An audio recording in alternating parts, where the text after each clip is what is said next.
Looking at this Chargers team, there's some real work to be done in the offseason, especially on offense. Man, that interior O-line was just rough to watch in 2024. They were getting pushed around way too much, creating a lot of problems up front. These kinds of protection issues in the middle, they just kill your offensive rhythm, you know? And let's talk specifics here. Bradley Bozeman at center and Trey Pipkins at right guard, they were clearly the weak links in this offensive line. Here's the thing with Pipkins. When you look at the cap situation, he might be on his way out. The Chargers have some tough decisions to make with their money, and keeping an underperforming guard on the books is a luxury they might not be able to afford. You know what? At this point, Pipkins is basically guaranteed to be gone. The numbers just don't add up for what he's bringing to the table. Bottom line is that this Chargers offensive line needs serious attention. Whether they go shopping in free agency or look to the draft, they've got to shore up that interior. When you're trying to protect your quarterback and establish any kind of run game, you just can't have these kinds of holes up front. Here's something interesting. Ben Solak from ESPN just dropped a pretty bold prediction. He's saying the Chargers aren't going to just patch things up at right guard.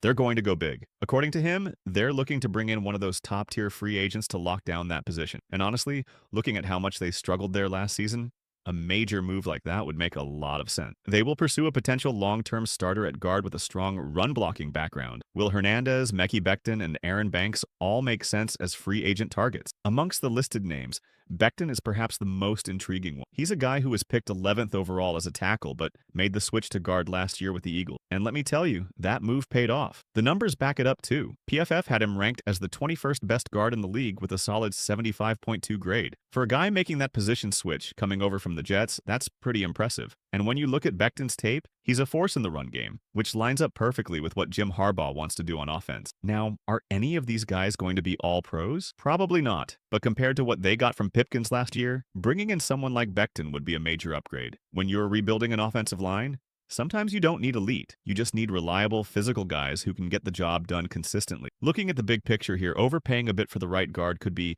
exactly what the Chargers need. Sure, you might have to throw a little extra money at the position, but when you consider how much their run game struggled in 2024, it's worth the investment. A more reliable interior line changes everything.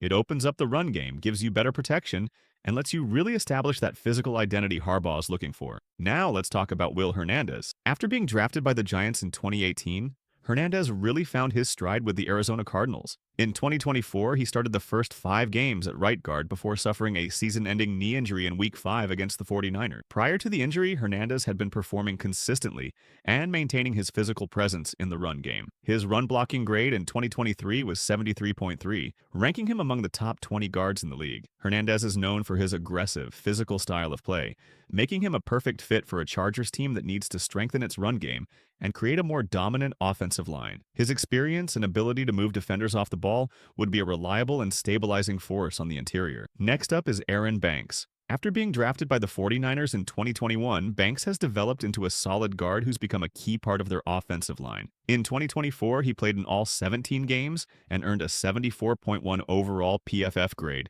showcasing his consistency. Banks is especially strong in run blocking, with a 77.2 grade in that area, which helped the 49ers maintain one of the top rushing attacks in the league. His ability to control defenders in the run game, combined with his physicality, makes him a great potential fit for the Chargers' offensive line. His upward trajectory and potential to improve further make him an appealing option for a team looking to shore up their interior line. Both Hernandez and Banks bring physicality, reliability, and consistency to the table. Hernandez offers experience and proven stability, while Banks continues to show growth and upside. Together, they could provide the Chargers with the strength and consistency they need to rebuild their offensive line and establish a more powerful run game. That's a wrap for today's breakdown, Chargers fans. Whether it's Becton, Hernandez, or Banks, the Chargers have some solid options to upgrade that right guard spot and solidify their offensive line. Let me know in the comments who you think would be the best fit for the Bolts, and don't forget to like and subscribe for more content on all things Chargers. See you next time.